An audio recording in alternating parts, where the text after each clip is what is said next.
Welcome to the deep dive. For a while now, we've all heard businesses talking about China+1. Hmm. Looking beyond China, diversifying where they operate. Yeah, absolutely. And this shift, well, it's often driven by things like geopolitical changes, trying to keep costs competitive, and uh, building more secure supply chains. That's right. But today, we're diving into something really vital and maybe often overlooked in these big moves. We're calling it Talent+1. Talent+1. I like that. Because, choosing a new location, that's just step one. You actually need the right people to run things. Exactly. That's the core issue. So the big question for our deep dive today is, how can companies actually build a STEM workforce that can, grow and adapt as they expand into these dynamic Asia-Pacific markets? Yeah, and it's timely because this China+1 trend, it's really picked up steam in the last couple of years. Definitely. We've seen a pretty significant increase in companies moving manufacturing operations out of China. And where are they headed mostly? Across Southeast Asia, places like Vietnam, Malaysia, Indonesia are popular. And India. India has become a major destination too. Okay. And the drivers behind that? You mentioned costs. Yeah, the reasons are fairly straightforward. Tariffs have played a part for sure.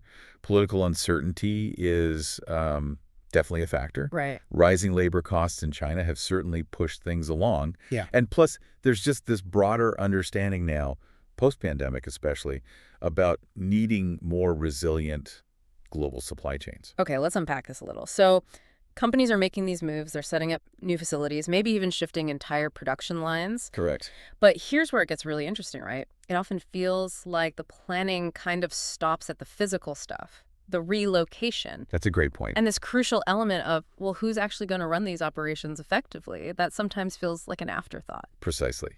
You can move a factory piece by piece, bolt by bolt, but that doesn't automatically mean you'll have the skilled people there ready to manage those lines or ensure quality standards meet global expectations. Or handle all the local regulations. Exactly. Or, and this is key, drive any kind of innovation in that new location. The physical infrastructure, it's just one piece of the puzzle. So it's way beyond just the buildings and the machines. You absolutely need the human expertise to make it all work. Couldn't agree more. And that's where this Talent+1 idea really clicks in. It's about recognizing that this geographic diversification, it has to go hand in hand with a deliberate strategy. A strategy to find, develop, and crucially, retain the talent you need in these new operational hubs. Absolutely. Retain. That's key too. For sure. And when we look at where these companies are actually setting up shop, we start seeing some really interesting patterns in the talent landscape. Different challenges, different opportunities in each place. Like where? Give us an example. Okay, so Vietnam, for instance. It's become a very attractive spot, especially for electronics manufacturing, OEMs, the companies making goods for other brands. Right. And increasingly, we're seeing medtech move in there too. Okay, Vietnam's definitely on a lot of short lists. So what's the talent situation like on the ground there? Well, what's interesting in Vietnam is that you generally find a pretty strong mid-level technical workforce. Okay. A good pool of skilled technicians, engineers for the day-to-day stuff. So the execution level is solid. Generally, yes. However, the constraint, it tends to be more the senior leadership level, particularly in STEM fields. Ah, okay. And also, there's a need for deeper expertise in things like regulatory affairs, especially if you're in a highly regulated sector like medtech. That makes sense. So you might have the team to run the line, but finding experienced managers or directors who get the global picture and the local rules, that's the trick. That's often the challenge. So a key insight here is that Vietnam offers this strong execution workforce, but companies need to be proactive about those senior leadership gaps. How do they do that? Well, it might mean looking externally for those hires, or maybe putting fast-track development programs in place for promising internal people. What's the common approach you're actually seeing companies take right now to bridge that specific gap? Quite often what we see is companies bringing in experienced leadership from more established regional hubs. Like Singapore. Singapore, Malaysia, yeah. Mm. Often as a temporary measure, sort of an interim solution. I see. This lets them get operations up and running quickly while they work on developing that local leadership capability over the longer term. Okay, so like a talent seeding strategy almost, bringing in experience to build local capacity. Now, what about Malaysia? We hear a lot about Penang and Johor. What's the picture there? Malaysia. Yeah, especially those two regions, Penang and Johor. They offer a really compelling mix. Oh. Well, they have a significant advantage with a workforce that largely speaks strong English. Mm, They can really smooth things out for international companies, communication, integration. makes sense. The infrastructure is generally pretty solid, too. Yeah. And there's a good base of STEM talent already there, especially in areas like industrial automation and the chemical sector. So, good fundamentals. English skills, infrastructure, existing talent pool. Sounds promising. It is.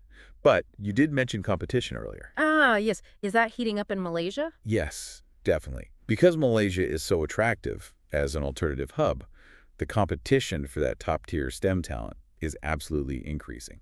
And what does that mean practically? We're seeing upward pressure on salaries, for one thing. So for companies looking to move into Malaysia, the takeaway is you need to act swiftly. Got it. Securing the best people requires being quick and competitive.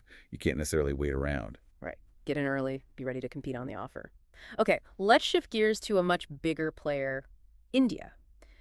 It feels like the story there is evolving beyond just manufacturing now. Oh, absolutely. India is, it's really becoming a major force, not just in traditional manufacturing, but quite significantly in biotech, pharma. Like sciences. Exactly. And also in the CDMO space, the contract development and manufacturing organizations that support the big pharma companies. Right.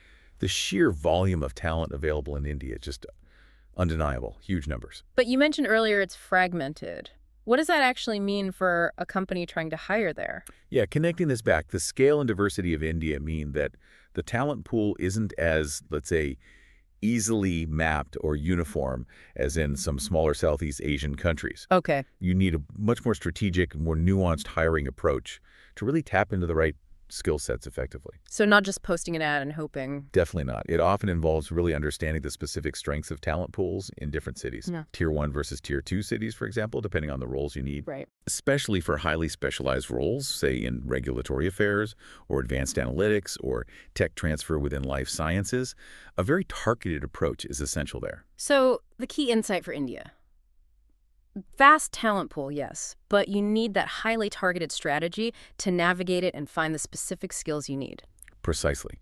It's not just a numbers game. You absolutely need to know where to look and how to attract that specific expertise within that huge landscape. Okay. What about Indonesia? That seems to be emerging in slightly different sectors. Indonesia is definitely a rising star, no doubt, particularly as a regional hub for things like food processing, large-scale industrial projects, EPC, engineering, procurement, construction, and also consumer goods production. It's a massive domestic market, huge growth potential. And the talent implications there. Are companies finding the specialists they require? Well, this brings up an important point about let's say, the maturity of the specialist talent pool in Indonesia compared to maybe some of its neighbors. Yeah. Meaning the challenge often lies in finding professionals who have that deep, specific experience in highly specialized technical or managerial roles. It might be a bit thinner on the ground. So what's the workaround? As a result, a common strategy we see companies using in Indonesia is putting a really strong focus on building that local capacity from within. Ah, investing in training. Significant investment, yes. Training programs, plus really robust employee retention strategies. The goal is to cultivate the expertise they need locally over the long term. Okay, so for Indonesia, a key insight might be great growth market, but be prepared for that long-term investment in training and development to build up those specialized skills. Exactly. It's often more about building than buying, initially at least.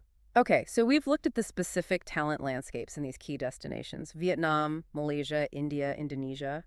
Let's maybe zoom out now and talk about the building blocks of a really scalable Talent+1 strategy.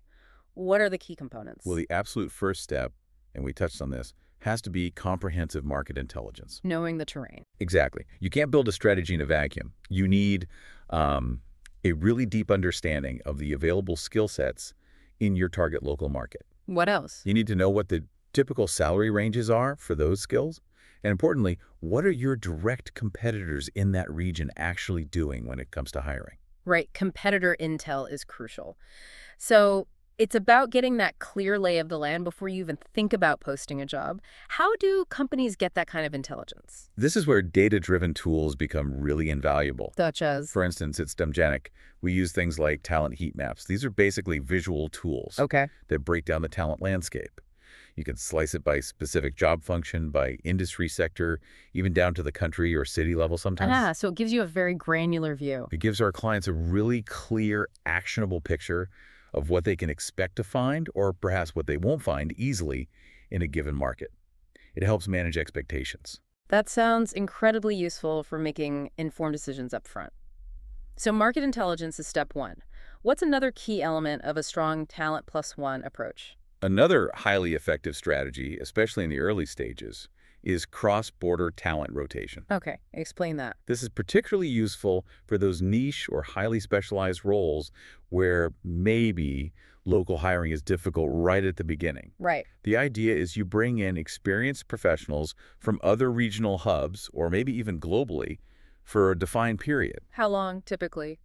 Typically, maybe 12 to 18 months. It's not usually permanent. Okay, so like a temporary assignment or second secondment, what's the main goal there? The primary benefit is really internal capability building and knowledge transfer. Ah, These okay. experienced folks can help establish best practices, they can train the new local hires, and just generally ensure a smoother operational setup in those early days. Which industries use this most?